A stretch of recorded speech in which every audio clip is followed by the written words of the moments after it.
Right, so we have 3 public demos, and so I will very briefly say, hello everybody, welcome to Matrix Live, coming to you live from the dungeons and basements of West London, where we have 3 super exciting monthly demos to show for what folks at Element have been up to. Talking of which, Mauro, tell us about Element X iOS Land. Hello, everyone. So today I'm going to talk about essentially accessibility because we recently made quite few changes on Element X to improve its accessibility. We gathered a lot of feedback from people using the app with VoiceOver and also had some audits happen on the app to understand what was the quality of the accessibility we provided. And we had a lot to improve, which we actually did. But we understood that it was still not enough.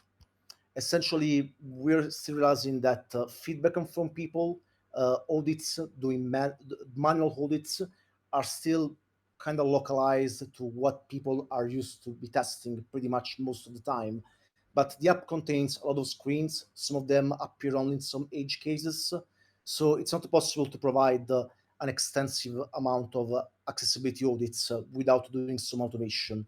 So we looked a bit into it and we found out that actually Apple provides a framework to automatically perform accessibility audits for your app screen by screen through UI tests, which was amazing. We wanted to do that. But the thing is that, as I just said, the app has tons and tons and tons of screens pretty much.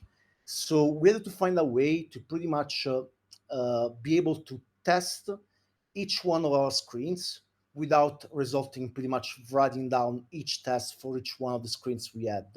And the thing is that in the past, we already did something similar for unit testing. I don't know if you can see my screen, but right Okay. now I'm using Swift UI. And as you probably know, if you've worked a bit with Swift, this framework allows us to preview a screen and do multiple previews of a screen or a view and check pretty much how does it look like when some specific values of data are provided to the screen. And we already use this to essentially build a way to test, do unit tests for each one of our screens, thanks to a framework for generating code automatically, which essentially marks down a screen preview with a specific marking protocol. And then we're able to create a test for each one of the screens. So we said, okay, let's take this principle and scale it now for accessibility. What about if we're able to create accessibility tests for each one of the screens by using the perform audit accessibility function that is provided by Apple? And by doing some digging, some trial and error, we were able finally to write down an extensive way of testing each one of our screens. You can see them here on the left. This is a test, accessibility test for each one of our screens, pretty much, which is able to identify if they comply with what Apple considers let's say, a decently accessible screen, pretty much. I'll show you how does this test work. Um, so here is the simulator. In a bit, you will see how the test is performed. So it builds the app, it builds the runner, and the runner essentially goes through each one of our previews. It applies dynamic testing for each one of the previews provided and pretty much checks if the dynamic type is okay, if each one of the labels or the element of the UI is actually containing a label that is can be read through VoiceOver and so on. It's quite nice to see them work. They look actually quite fun.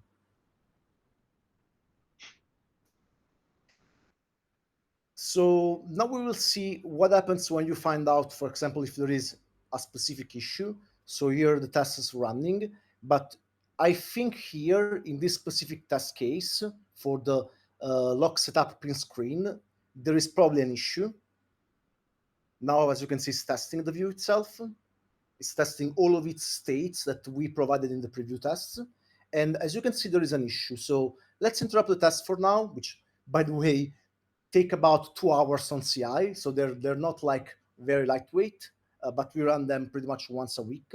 So if you go back to the tests, we're able to see that there is an issue here with a specific element inside this view that has no description, which means that there is no accessibility label to it. So if someone uses VoiceOver, taps on this element, they're not able to get anything else than, than what the element is. So if the element is, for example, a text view, which I think that's the case, as you can see, we can preview what is a specific element with a screenshot that has this issue. So this is actually the text view that we use for previewing the pin, and this is actually missing a label that identifies the text field. So when the VoiceOver user goes on top of it and they tap over the pin field, they will just hear text view without knowing what it's actually about. So we need to give them context. So if I just go here and revert this code, because I'll be honest, I just prepared this, we already had a label on it, of course. So if I just revert this code and put back the pin field labeling here, so as you can see now there is actually a label added to it, and run the test again.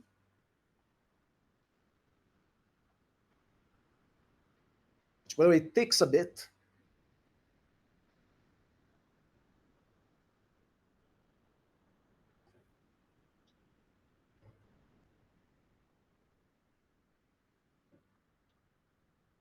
Okay, it's running.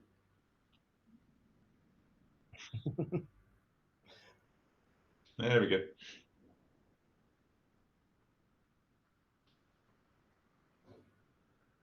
So yeah, the test is performed again.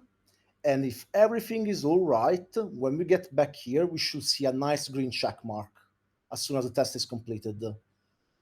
And yeah, there it is. Now the label has been added, and the pin field is recognized as a decent accessible element for people using VoiceOver. And this is pretty much it. I mean, well, as I said, we're testing a lot of screens. We found out a lot of issues, I guess about 20 or 30 of them, and we already fixed some of this. There are still more that we need to fix, and also some false positives that we're working on filtering out.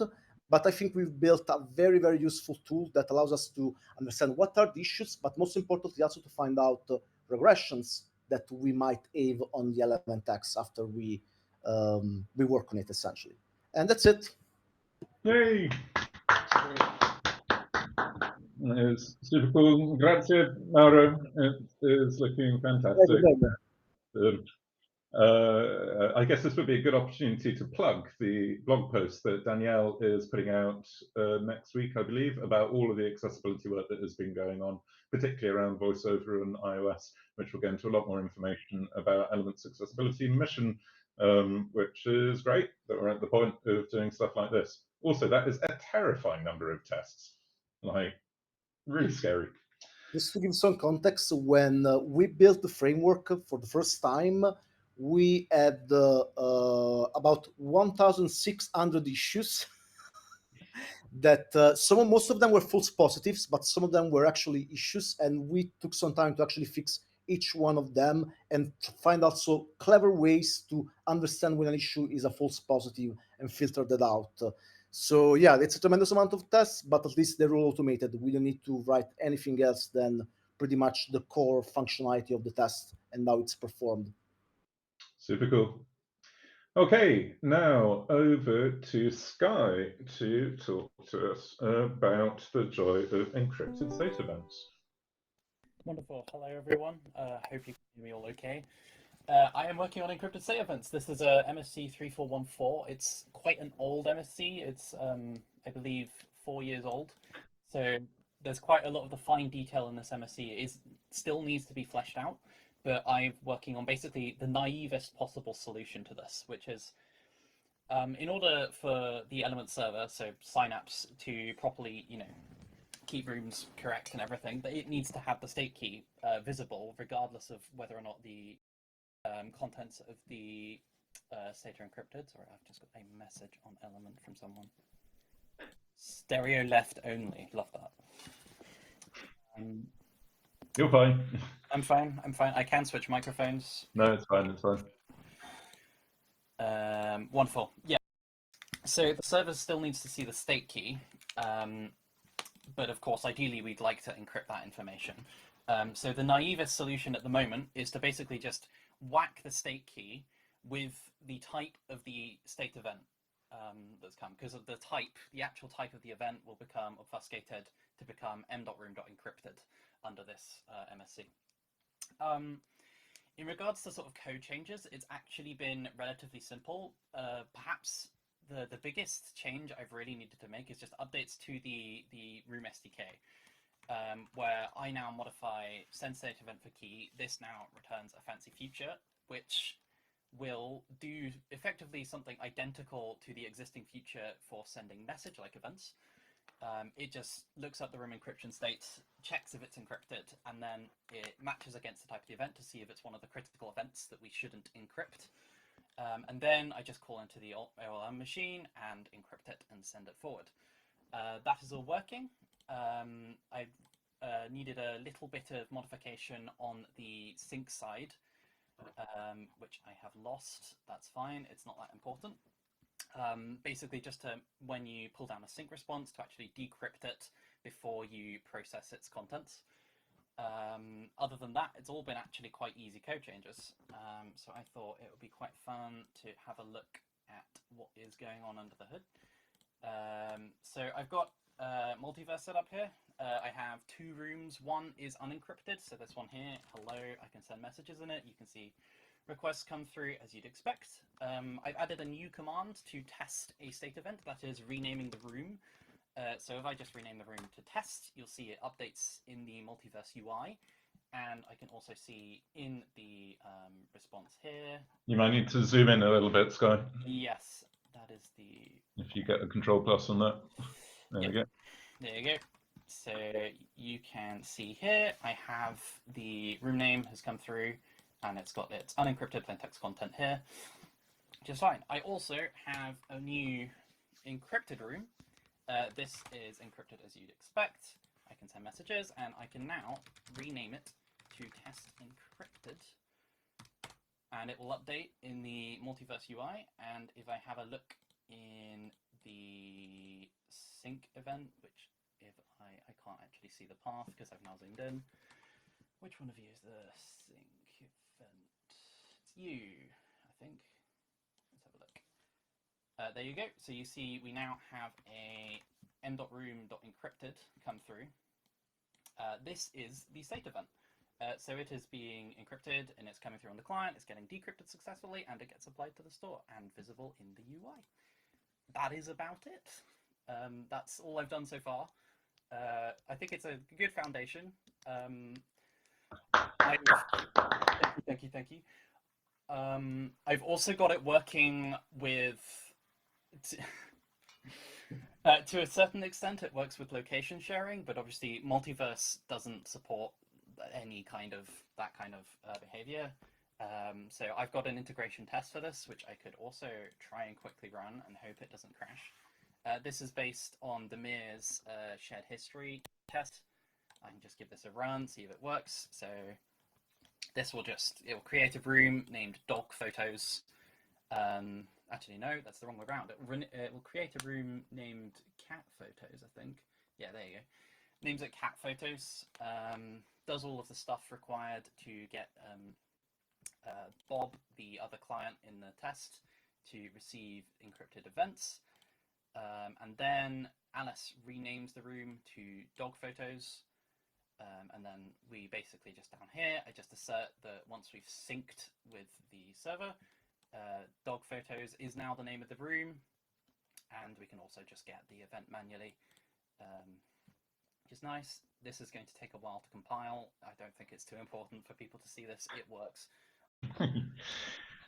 Epic. Any other questions for Skye and our brave new encrypted state event future? So just for context, if people didn't get the message on encrypted state events, this basically means that the server will not be exposed to the metadata of these sort of key value events and matrix rooms like the name or the topic or the avatar, or even potentially things like location shared beacons existing and that sort of thing. Obviously, very early days. I need to apologize personally for MSC 3414, which was entirely me saying to Travis 4 years ago, hey, how hard can it be? And sketched out this as an idea. Travis, being Travis, immediately wrote an MSC for it, basically copy-pasting the conversation in, and then we dropped it for 4 years. So Skye has opened the very dusty sarcophagus. A whole bunch of terrifying scarab beetles have crawled out, and I'm amazed that we've got this far already. So really exciting to see where this goes in future. Thank you, Skye. Just worth pointing out that this is incredibly early days. This is a prototype, and there's all kinds of things that need working out before this can be really used for anything. That is very responsible of you, Andy. Thank you. And then finally, who is our final demo? David, you out there? Yes, I'm here. Can you hear me? Yes. Cool. This is kind of a last minute one. It should be quick enough, so hopefully won't keep you too long. This is on web. Down the bottom here, I've enabled the rich text editor, which is a composer for creating rich text, composing richly formatted messages before you send them off.